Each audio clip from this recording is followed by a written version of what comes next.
If you've been with us for a few weeks now, or you've been with us for a while, hopefully that you've started to see now that the Bible is not just a connection of isolated stories, but it is one unified story moving intentionally to a certain point. And we've started to see this rhythm throughout. We have creation, fall, redemption, restoration, and we started to see where all of this is going. And every week we've said this, and this is something that we need to have drilled into us, is that the Bible is not primarily a story about us finding our way to God. But the Bible is primarily a story about a good God making a way for sinful people to come to Him. Now, the Bible does give us lessons and ways to live our life, but that's not primarily what the Bible is about. It is about a good God pursuing people, bringing them back to Him, and restoring His kingdom. Now, we've been going through this series, the whole story, and we started Genesis. We spent 3 weeks there. Last week, we're in Exodus, and now we're going to fast forward. This is the point where if you've ever started a Bible in a year reading plan, like Genesis, generally no problem. There's a lot going on, some family drama keeps you interested. Exodus, a lot happens. Then you hit Leviticus, and you're like, woof, right? If you're still reading by the time we get to Judges and Kings and Samuel, you're doing a great job. And so this is what we're going to look at today. But last week, we hit Exodus. God's people were in slavery there. God brought them out of there, not because they earned it, not because they finally got their act together, but because God said He would. And then they spent 40 years wandering in the wilderness before they got to the land that God had promised them. Now, that journey should have only taken 11 days. But because of their unsettled faith, they weren't ready to believe, they weren't fully relying on God, their disobedience, they ended up wandering around for 40 years, and then finally they got into the land that God had promised them, again, Canaan. This was their promise, this was their home, and so now they're settled. And then that, of course, leads to this next question. Okay, God's people got their home, they were freed from Egypt. Now what? What should they look like now? Like they were taken out of Egypt in a moment, but it's going to take God some time to form a people, like to being in a relationship with Him. And if we paused just for a second, like very quickly, we know that that is true of us too. That God can save you in an instant, but God will spend years like shaping your life and shaping your heart. Like you know exactly what that feels like, that God will forgive you. You've seen God move in your life. You've watched Him provide. You've experienced forgiveness. You've seen Him bring you out of things that you thought maybe you would never escape from. And then somehow, just a few weeks later, you're back to questioning. You're back to grumbling. You're back to you're anxious again and controlling again. And I think that what that does is that reveals this deeper issue underneath the sin, is that sin is not just bad behavior. Sin is not just making bad decisions, but sin is ultimately resistance to God's rule. Like we just resist Him. We don't want Him having authority over our lives. And hopefully in the worship that we sang this morning, you started to already sense a theme, a king, a kingdom, that this is what this is about. Because we live our lives like we want God's blessing without wanting God to be king. And that's where the book of Judges takes us. Now, at the end of the book of Judges, there's the final verse, chapter 21, verse 25, and this is the verse that sums up the entire book. It says, "In those days, there was no king in Israel. Everyone did whatever seemed right." Now that verse, like I said, this is not just describing Israel, but this is describing the human condition. But again, before we jump into modern application, you need to understand what the world kind of looked like what Israel looked like when everyone just did what seemed right to them. The end of Judges is absolutely chaos. There's tribal war, there's sexual violence, there's idolatry, murder, moral collapse, there's spiritual confusion. And this pattern that we see all throughout Judges and Kings, and really throughout Israel in the Old Testament, is this pattern of Israel rebels against God, God gives them over to oppression. They cry out for God, who raises up a deliverer, and then they get to experience peace for a little while, and then all back again. It just repeats and repeats and repeats. Sin, oppression, cry, deliverance, over and over and over. And Judges is primarily not a book about heroes. Judges it kind of serves as a mirror because it shows us that we as humans are incapable of governing ourselves and rule ourselves rightly apart from God. The whole book of Judges, it gives you this longing and just this aching for an actual king, somebody that will rule righteously, which leads us to our first point for today. And it's rescued people still need someone to lead their hearts. Like, even after we're saved, even after we're forgiven, we still need a king. We still need some sort of authority to lead our hearts. Because by the time you get to Judges, again, we're in the promised land. The promises of Abraham are beginning to take shape. We have God's people in God's place, under God's rule, enjoying God's blessing, kind of, because almost immediately things start falling apart. Because Israel already had a king. God himself was their king. He rescued them out of Egypt. He led them through the wilderness by a pillar of cloud and fire. He fed them with bread from heaven when they had nothing. He split the sea so they could walk across. He dwelt with them in the tabernacle where his physical presence on earth was. But still, they drift because they needed somebody to lead their hearts. They were never supposed to be like the surrounding nations that were around them. They were meant to be distinct.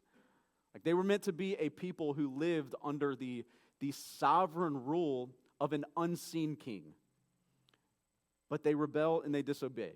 And Judges 3 gives us this first cycle that really becomes the template for the entire book. Judges 3 verse 7 says, the Israelites did what was evil in the Lord's sight. They forgot the Lord their God and worshipped the Baals and Asherahs. Now, Baals and Asherahs, these were the gods of the surrounding culture. These were gods of power, prosperity, sexuality, fertility, control, security. And that's important to notice because what we see here is they gave themselves over to other gods. They didn't stop worshiping. They continued to worship. They just kept worshiping what culture around them worshiped. Again, that's a danger for us too, right? Most people don't walk away from God because they wake up one day determined to be atheists.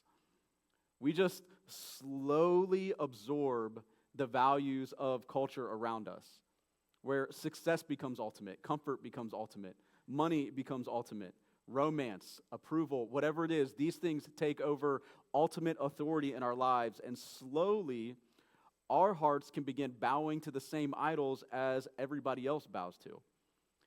So this is what was happening to Israel, and Judges continues in verse 8. The Lord's anger burned against Israel, and he sold them to King Cushan-Rishathaim of Aram Naharaim, and the Israelites served him for 8 years. So God hands them over to oppression to this king, and then verse 9 says, so the Israelites cried out to the Lord, so the Lord raised up a deliverer to save the Israelites. So, peace comes for a little bit, deliverance for a while, then complacency and rebellion, and the cycle just keeps repeating over and over. And what's fascinating is these judges that we get to see in the Old Testament, they themselves are broken. They're increasingly broken. Like, we've turned these guys into Sunday school heroes. I remember the church that I grew up in. We had a picture of Samson with like these giant muscles painted on the wall. But the more you get into these guys, you're like, these guys are examples of what we should not be. Gideon, he starts out humble. Like, he starts out as a good judge, but then he becomes prideful, eventually creating an idol, leading Israel to worship the idol instead of God. And then you have Jephthah, who he makes this reckless vow to God. And so instead of trusting God as he's going into this battle, he kind of negotiates with God, which ends up costing his own daughter her life at the end of this battle. And then again, you have Samson. Samson had this supernatural physical power, by far the strongest dude in the gym. And then His problem was he was constantly giving in to lust and pride and impulsive decision making. And I think the reason that we get to observe this is because this is intentional. The point is not, wow, look at these guys. The point is anybody going to get this right? Like, we need an actual leader that's going to be able to lead us rightly. Because every one of these judges, they deliver temporarily, but none of them can actually solve the problem that goes deeper into the human heart. Who here remembers when you were in school reading Lord of the Flies? Anybody here read Lord of the Flies? Okay, handful. So even if you didn't read it, you were probably supposed to. You just didn't, right? You're like, well, it was assigned, but I didn't read it, right? But you know the story for the most part. A bunch of boys end up stranded on an island, no authority, no parents over them. And at first, what happens? Party, right? It's freeing. Like, this is what every boy dreams of. Just me and my friends on an island, no parents, let's go. But very quickly, what happens? No rules, no restraint, no authority. This becomes chaos. So there's fear, and there's violence, and there's power struggles and selfishness. Because freedom without authority does not produce peace. It produces destruction. That's Judges. Everyone just doing what feels right to them in the moment. And before we make this about people back then, we need to realize like how just apparent and normal this feels in modern culture. We are constantly discipled into self-rule. You are constantly being pushed into self-autonomy. Like, live your truth. Do what makes you happy. Define yourself. No one can define what's right for you. Only you get to decide that. And we actually start believing freedom means nobody gets authority over our lives. But biblically, that's not freedom. That is rebellion dressed up as independence. I think all of us, we naturally want God to have certain roles in our lives. We do. We want Him as Savior. We want Him as provider. We want Him as comforter. We want Him as sustainer. We want Him when anxiety hits, when the marriage falls apart. We want Him when we need forgiveness.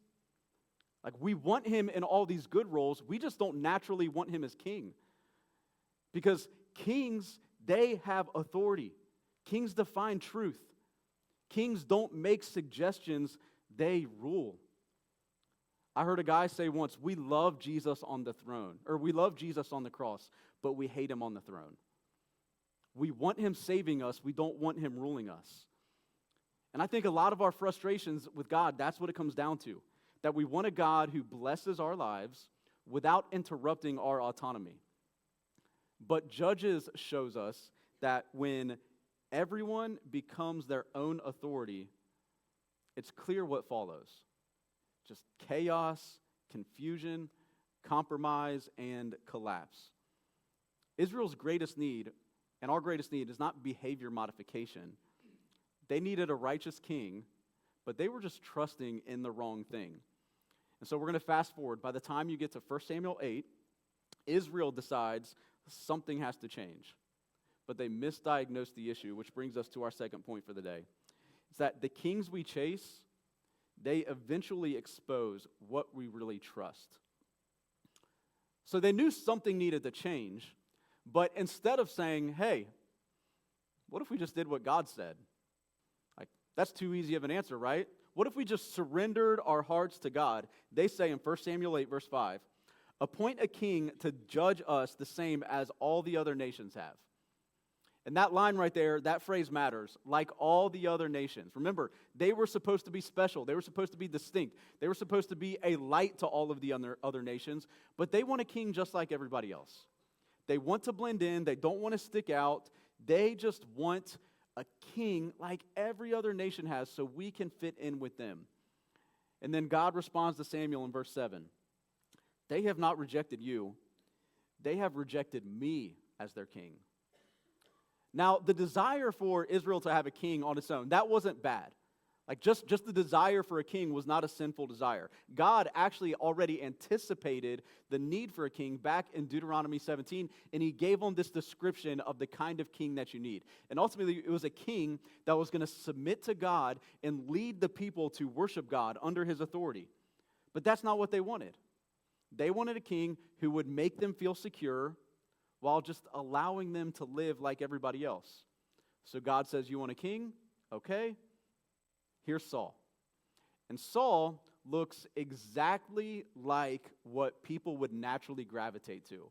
Like if we were in Israel at the time, we would look at Saul and be like, that guy, that's the one that we want.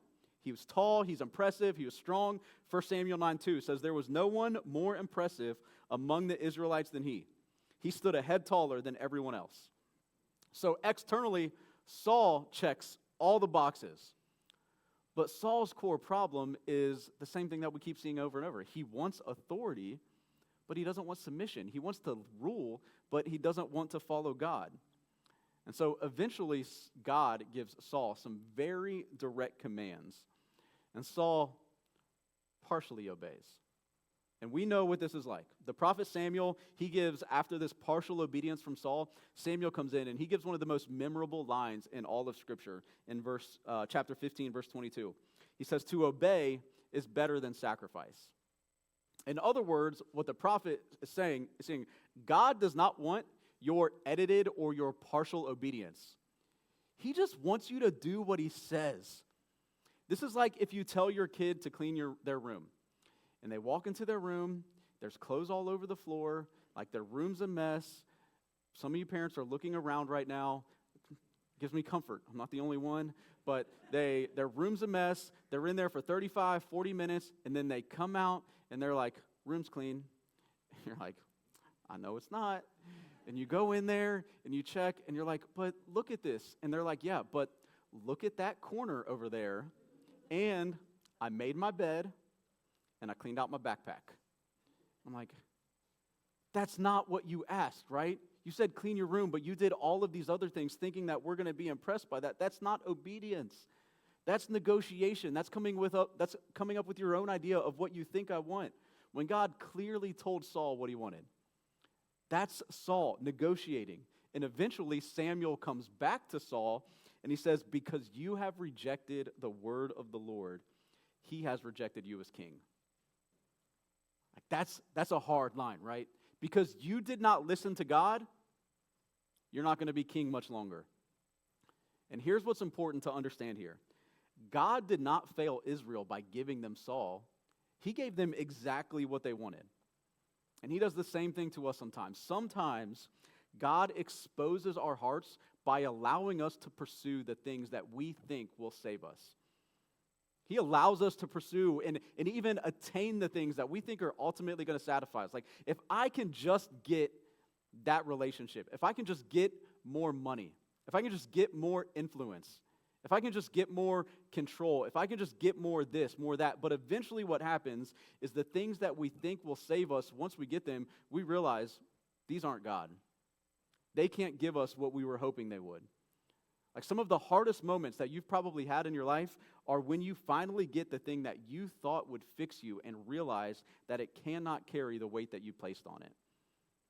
You thought that it would give you this satisfaction and this peace and this comfort. And if I just had this, I'll be good. And then you get it and you're like, this ain't it. Israel thought Saul would solve everything. But external strength cannot fix internal rebellion. And so then that sets the stage for the most famous king probably in the Bible other than Jesus, especially the Old Testament and Israel, King David. David's the opposite of Saul. He is not tall. He is not impressive. This is not the guy that you would look at and said, let's make this guy king. He is the youngest of all of his brothers. He's a shepherd. He's overlooked. He's not impressive. But God says in 1 Samuel 16:7, humans do not see what the Lord sees. For humans see what is visible, but the Lord sees the heart. And even if you have very little to no knowledge of the Bible whatsoever, you probably know this story about David, Goliath. All of Israel is cowering. They're terrified of this giant. All they see is this giant. But David, this little shepherd boy, he sees God as the bigger giant. He says, you come against me with sword, spear, and javelin, but I come against you in the name of the Lord of armies. So David trusts God with this faith that is unmatched in Israel. He ends up writing numerous psalms that are overflowing with dependence on God. Like he seeks God, he follows courageously, he leads. And for a moment, as you're reading about the life of David, you might be like, maybe this is it. Maybe this is the king. This might be the guy. Because the kingdom expands, there's peace, there's prosperity, things are going well. And yet, something still feels incomplete. There's something that's still off, because even David, he can't overcome sin, which shows us our third point, that even the best king, or the best human king, can't fix the human heart. Like the best ruler that you can commit and submit yourself to on earth, he cannot deal with your biggest problem. And David falls. And David's fall is devastating precisely because of how intentional it is. He sees this woman, Bathsheba, bathing on a roof, and he decides to himself, I like her, gotta have her. So he takes her, gets her pregnant. David tries to cover it up, and because his initial plan doesn't work to cover it up, he ends up arranging for her husband's murder. And then suddenly, David starts looking like every other king. This guy ain't it either. Because this is the man after God's own heart, but he still has this sinful desires that are just consuming him. David himself, he cannot free Israel from its deepest problem because David himself needs grace. But here's the difference with David. This is what needs to be true of all of us. Like, we know we are sinful. But David repents. Psalm 51:1, David writes, be gracious to me, God, according to your faithful love. And then in verse 10, he says, God, create a clean heart for me. And that prayer matters because it reminds us what humanity ultimately needs. It reminds us what we need. It's not more self-improvement. It's not more discipline. It's not better politics. We need God to do something that we cannot do ourselves. That's give us a clean heart. David is pointing towards another new king, one who would not only rule rightly, but who could actually transform people from the inside out. And so following David, we have King Solomon. And again, at first, it looks like, okay, maybe this is the guy. Feels like the kingdom is finally arriving, like things are going well again. But then here's what Solomon shows us. You can have everything and still drift from God. Like you can have it all. You can have everything your heart desires, everything you think will make you happy, and you can still drift from God. Humanly speaking, Saul is the ideal king. Everybody respects Saul. God appears to him and says, what do you want? Like, tell me what you want, and I will give you anything. And Solomon replies, give me wisdom. Like, help me to rule justly. And this is what God says in response. Because you have requested this and did not ask for long life or riches for yourself or the death of your enemies, but you asked discernment for yourself to administer justice, I will therefore do what you have asked. I will give you a wise and understanding heart so that there has never been anyone like you before and never will be again. Saul becomes legendary. Like his wisdom is unmatched. People all over the world hear about him. Kings and nobles just come into Israel just to hear him speak. And for a moment, it feels like, again, this is it. God's people in God's place, enjoying God's blessing under his rule. But Solomon drifts slowly. Drift rarely feels dramatic in the moment, and I think that's what makes it dangerous. Like it starts small. That prayer in your life becomes inconsistent. Your quiet time just starts to get skipped. Conviction just softens. Success distracts you. Life gets busy. Like we grow callous to the things that once bothered us, and slowly, when that happens, our hearts just start attaching themselves to other things. That's what happened with Solomon. Scripture says in 1 Kings 11, his wives turned his heart away to follow other gods. What's terrifying about that is this is Solomon. This is the wisest guy that has ever lived, other than Jesus, which means that wisdom alone cannot save you. You can have all the wisdom in the world, still can't change your heart. Like, you can know truth intellectually, but still drift relationally from God. Like, you can preach sermons and drift. You can lead ministries and drift. You can show up to Bible study and drift. You can build businesses. You can raise families. You can be raised in a Christian home and still drift. You'll show up to church for decades and slowly be drifting the whole time, because information alone cannot change the human heart.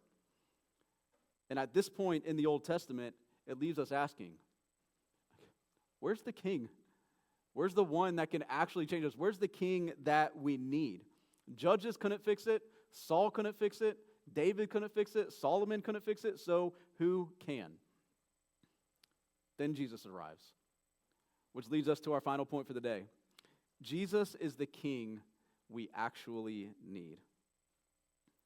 So when we see Jesus, suddenly every broken king before him starts to make sense. Where Saul disobeyed, Jesus obeyed perfectly. Philippians 2:8. He humbled himself by becoming obedient to the point of death, even to death on the cross. Where David fell into sin, Jesus was tempted and remained spotless. Hebrews 4:15.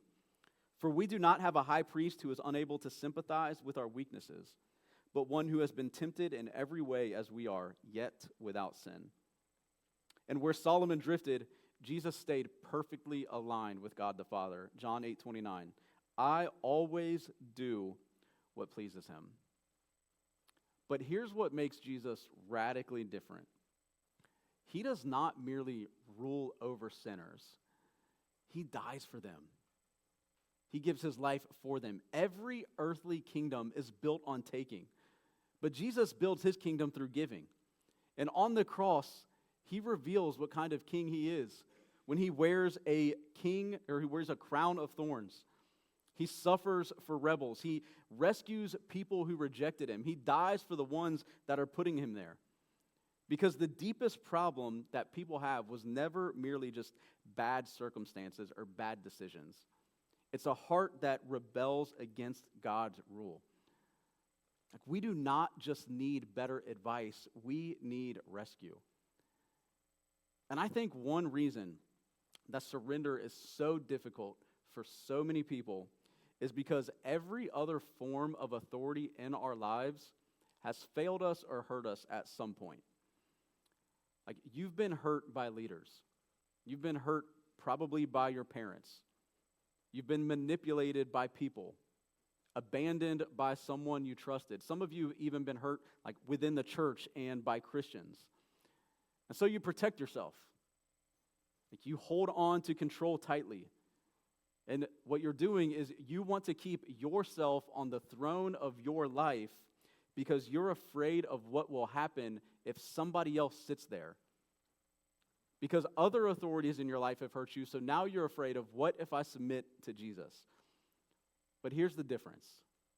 Where others failed you, Jesus has proven himself different. Jesus moves toward you. He welcomes your failures. He weeps with grieving people. He's the only one who dies for his enemies. This king is not against you. He is for you, and he gives his life for you. And unlike every other king, unlike every other authority in your life, he will not drift.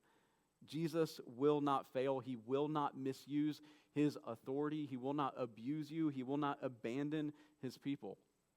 Which brings us back to where this all started. Remember that verse that summed up Judges?